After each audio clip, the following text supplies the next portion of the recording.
Pensioner साथियों, जैसा यहाँ आप यहाँ बैठे हैं हमारे जितने आज जिला शिमला के, और उसके अलावा जो आप मीडिया के बंधु हैं जो हमारी इस मीटिंग को कवर करने आए हैं, मैं आपका स्वागत करता हूं और आपका धन्यवाद करता हूं। जैसा कि आप भली भांति जानते हैं कि 17 दिसंबर को ऑल इंडिया लेवल पे पेंशनर डे होता है। 17 दिसंबर को हमारा भी जो पेंशनर डे था वो गुमारी में हुआ था। माननीय मुख्यमंत्री ने उसमें शिरकत की थी और जो पेंशनर की विभिन्न मुद्दे थे उनके जो हमने उनके सामने वहाँ टेबल पे रखे। इसके बाद रही बात जो पेंशनर्स का है, आप भली भांति जानते हैं कि पे स्केल जो होता है हमेशा 10 साल बाद आता है। जो हमारा पिछला ये 7th पे कमीशन था सेंट्रल गवर्नमेंट का और पंजाब का 6th पे कमीशन था, इसकी रिपोर्ट जो है हमारे को पंजाब गवर्नमेंट ने दी है, 22 में दी है।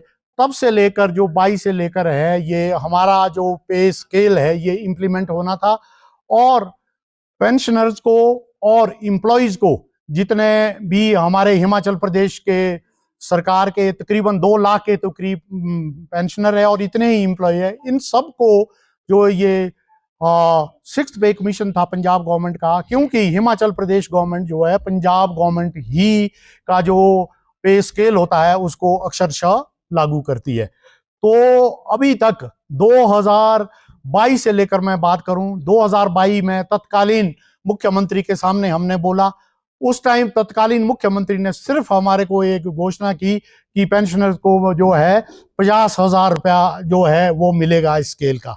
अदरवाइज होता तो ये जो भी गवर्नमेंट पावर में होती है।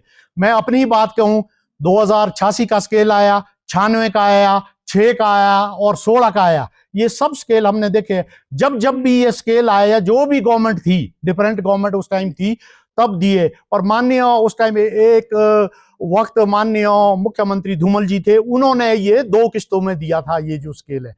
पर होना तो ये चाहिए था कि 2022 में हमारे को सब कुछ मिल जाता। उस टाइम डबल इंजन की सरकार यहाँ थी, सेंटर में भी और स्टेट में भी।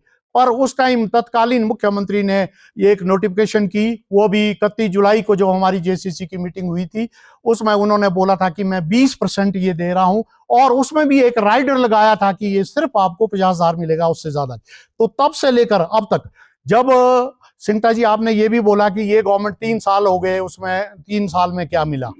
जब से लेकर ये गवर्नमेंट आई, हम ये तो नहीं बोलते कि इन्होंने 100% दे दिया, पर जैसा कि आप भली भांति जानते हैं पिछली गवर्नमेंट ने 10,000 करोड़ की लायबिलिटी इंप्लॉइज की और पेंशनर की इस गवर्नमेंट के ऊपर छोड़ी थी।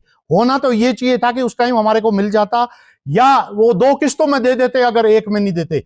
पर उसके अलावा भी जो इंप्लॉइज है वो अपनी मांगे उठा रहे हैं। जहां तक पेंशनर की बात रही, सबसे पहले माननीय मुख्यमंत्री ने जो 80 साल के ऊपर के जो पेंशनर थे उनको सब उनका चुकता किया। उसके बाद 75 साल के ऊपर के पेंशनर का सारा जो एरियर है वो चुकता किया और 70 साल के ऊपर का पेंशनर का जो है अभी हमारे को जो पिछले महीने फरवरी वगैरह में भी इनका भी जो एरियर है वो दे दिया। ये बात जरूर है कि उसके अलावा एरियर के अलावा जो हमारा सबसे बड़ा वर्ग जो अभी ये बचा हुआ उसमें तकरीबन 40,000 के करीब जो हमारे पेंशनर है 2016 और 22 के बीच जो रिटायर हुए, उनके लिए जो अभी माननीय मुख्यमंत्री ने वहां भी घोषणा की थी कि आने वाले बजट में मैं इसका प्रोविजन करूंगा। पर हमें पूरी उम्मीद है और आपके माध्यम से भी हम ये माननीय मुख्यमंत्री से ये गुहार करते हैं कि अगला जो बजट है, आने वाला बजट है, और इसमें जो हमारे पेंशनर खास करके 2016 और 22 के बीच के जो रिटायरी हुए हैं उनके लिए इस बजट में प्रोविजन किया जाए और उनका जो पेंडिंग है ये दिया जाए। इसके अलावा क्लास 4 जो है हमारे पेंशनर, उनको भी जो है 70% की नोटिफिकेशन हो गई है। पर कुछ एक अधिकारी है फील्ड में जब जाते हैं और इस तरह की बातें करते हैं कि हमारे को तो ये पता ही नहीं है। तो मैं आप लोगों के माध्यम से उन जो हेड ऑफ द डिपार्टमेंट्स है, चाहे वो पीडब्ल्यूडी के है, चाहे आईपीएच के है, एजुकेशन के है या मेडिकल के है, इस तरह की जो बातें जो फील्ड में आपके अधिकारी है, अगर इस तरह की बातें वो आप करते हैं तो हमारे जो प्रदेश के पेंशनर है हर ब्लॉक लेवल में है, हर डिस्ट्रिक्ट लेवल में इस तरह का जो अधिकारी नीचे जो बात करेगा उनका घेराव किया जाएगा, जबकि ऑर्डर बड़े क्लियर है। और अभी दोबारा से फाइनेंस से भी ऑर्डर आए हैं और डीडीओ को, जितने भी डीडीओ है या ट्रेजरी अधिकारी को बोला गया कि जो क्लास 4 के हमारे जितने भी पेंशनर है इनको 70% दिया जाए। उसके अलावा मेडिकल के बिल जो पेंडिंग पड़े हुए, काफी सारे मेडिकल के बिल जो वो वहां घोषणा हुई थी वो क्लियर हो चुके हैं, पर उसके अलावा जो बाकी मेडिकल के बिल पेंडिंग है, हम ये उम्मीद करते हैं कि 31 मार्च से पहले मेडिकल के बिल भी जो है वो जो है उनकी अदायगी की जाएगी। आप लोगों के माध्यम से हमारा एक ही जो माननीय मुख्यमंत्री से अनुरोध है, 2016 और 22 के बीच के जो पेंशनर है उनको आने वाले बजट में ये प्रोविजन किया जाए, और जो आने वाला ये बजट है उसमें इनकी जो ड्यू है आपके पास वो दिया जाए। इसके अलावा डीए की 13% किस्तें जो है अभी हमारी ड्यू है, उसको देने की भी आप आगे जो बजट में है वो घोषणा करें, और जो पिछला भी डीए का एरियर है उसको भी आप देने की इसमें प्रोविजन रखे। यही बात मैं आप लोगों के माध्यम से कहना चाहता हूँ। तो समाधान तो हो नहीं रहा, आप खुद गिना रहे 16 से 22 वाले जो रिटायर उनका समाधान नहीं हुआ, बहुत सारे मुद्दे और भी डीए से लेकर वो समाधान नहीं हुआ, हालांकि कुछ मुद्दों का समाधान भी हुआ है। तो क्या कोई सर्वमान्य कोई हल इसका निकलेगा कि आपस में लड़ते ही रहेंगे इस उम्र में भी? जहां तक लड़ने की बात है इस उम्र में आपने बोला, पर वो कुछ एक लोग है, कोई भी संस्था वो कॉन्स्टिट्यूशन के हिसाब से चलती है। हमारा जो ये पेंशनर वेलफेयर एसोसिएशन है जिन्होंने बनाया, वो भारतीय जो ये प्रशासनिक सेवा के इसके अधिकारी रिटायर थे, उसका कॉन्स्टिट्यूशन बनाया और वो कॉन्स्टिट्यूशन जो है रजिस्टर्ड कराया। इसके हमेशा 3 साल बाद इलेक्शन होते थे, पर पिछले जो हमारे कुछ साथी थे, हमने उसमें जो जहां हमारे इलेक्शन हुए, मंडी में सुंदरनगर में हुए, हमने उसकी घोषणा की, पर हमारे 40-50 लोग जो कि बिल्कुल एक विचारधारा से जुड़े हुए हैं, वो सोलन में इकट्ठे हुए, 40-50 लोगों ने वहां एक बॉडी बना दी। तो और उसके बाद वो बोलते हैं कि हम असली पेंशनर है। जहां तक बात है, आपने बोला आपस में लड़ते रहेंगे मुद्दे, सबको राइट है अपने एसोसिएशन बनाने का, पर जो ये हमारा एसोसिएशन है 2006 से लेकर, उससे पहले से लेकर, जब भी गवर्नमेंट के साथ कोई भी नेगोशिएशन होती है, बातचीत होती है, जेसीसी की मीटिंग होती है, हमारे एसोसिएशन के साथ ही हुई है, आगे भी वैसे ही होगी। अगर कुछ लोग जो है जो कि हारे हुए लोग थे, मैं ये कहना चाहता हूं, जो उससे पहले के इलेक्शन हुए थे, वो दोनों लोग जो है अब इसके कार्यकर्ता जो कर्णधार बने हैं, एक पॉलिटिकल पार्टी के इशारे पर वो सारा काम कर रहे हैं। वो पीछे भी हारे हुए थे, अभी भी हारना था। इसमें सबसे बड़ी बात है, जिला बिलासपुर की बात करूं, जो वहां जिला में हारा हुआ था वो स्टेट का सीनियर वाइस प्रेसिडेंट बनाया। इस तरह की जो बातें ये जो कर रहे हैं, हिमाचल प्रदेश का 2 लाख पेंशनर जानता है, पर हमारा तो एक मुद्दा है। कभी वो, जैसा कि हमारे महामंत्री ने बोला कि कभी वो बात करते हैं कि हमने इलेक्शन लड़ना है और इस गवर्नमेंट को ये गिरा दो या फाइनेंशियल इमरजेंसी लगाओ। मैं, आप लोग भली भांति जानते हैं कि अभी तो फाइनेंशियल इमरजेंसी आज तक हमने तो नहीं देखा कि कभी किसी स्टेट में लगी होगी। जो मेरी, अगर लगी हुई है तो जो क्लॉज है इसमें, सबसे पहले क्लॉज ये होता है कि इसमें इंप्लॉइज की और पेंशनर की पेंशन कम होती है। वो जो लोग है इंप्लॉइज के और पेंशनर की जो बात कर रहे हैं, अगर फाइनेंशियल इमरजेंसी लगेगी तो सैलरी और कम होगी। वो क्या बात बोल रहे हैं कि एक तरफ वो गवर्नर के पास जा रहे हैं कि फाइनेंशियल इमरजेंसी लगाओ, और दूसरी तरफ बोल रहे हैं कि हम धरना प्रदर्शन करेंगे आगे है कि हमारी मांगे नहीं डिमांड जो मानी गई। इस तरह की बात करके वो, उनको ये पता नहीं है कि जब कभी अगर फाइनेंशियल इमरजेंसी उनके कहने से तो नहीं लगनी ना होना, अगर कभी लगती है तो पेंशन कम होती है, सैलरी कम होती है, ये कॉन्स्टिट्यूशन में प्रोविजन है। तो इस तरह की बातें करना, जो ये लोग हैं वो पेंशनर हित की बात नहीं कर रहे, थोड़े से लोग हैं।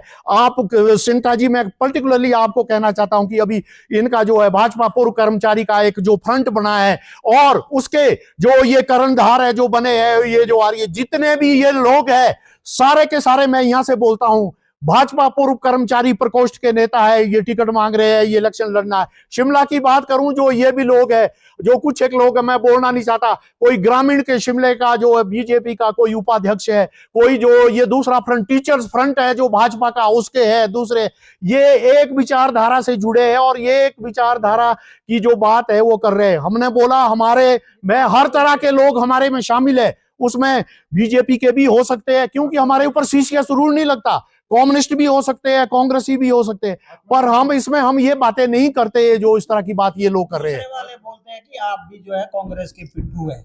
आप जो बोल रहे हैं, मेरी विचारधारा जो मर्जी होगी, मैं पिट्ठू होगा, पर हमारा एक जो है शुरू से लेकर ये रहा, जो भी गवर्नमेंट आएगी उनसे बात तो करनी है। अगर हम माननीय मुख्यमंत्री से बात करते हैं, हम मंत्री से बात करते, तो किससे बात करें? अब क्या हम जयराम के बात करें ना, बात उनके कहने से? जब जयराम जी पावर में थे तब तो बात नहीं करते थे, अभी विधानसभा के बाहर तख्ती खड़ी करके बोलते हैं कि पेंशन से अन्याय हो रहा है।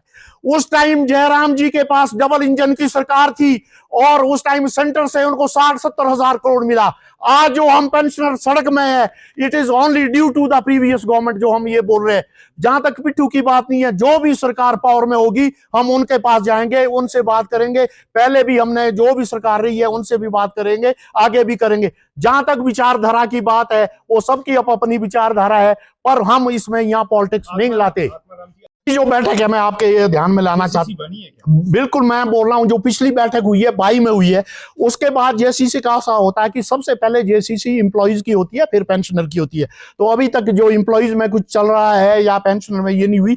पर माननीय मुख्यमंत्री ने, जब हम वहां गए थे 17 दिसंबर को, उन्होंने बोला था कि आगे अप्रैल में बजट के बाद जेसीसी की जो मीटिंग होगी तब होगी, इसकी दोबारा से नोटिफिकेशन होती है। प्रीवियस जेसीसी है 2022 में हुई है, तत्कालीन मुख्यमंत्री जयराम जी उसमें उपस्थित थे। वैसे जो जेसीसी होती है वो चीफ सेक्रेटरी से होती है, वो मुख्यमंत्री और मंत्रियों से नहीं होती है, चीफ सेक्रेटरी से होते हैं, सेक्रेटरीज होते हैं, हेड ऑफ द डिपार्टमेंट्स होते हैं।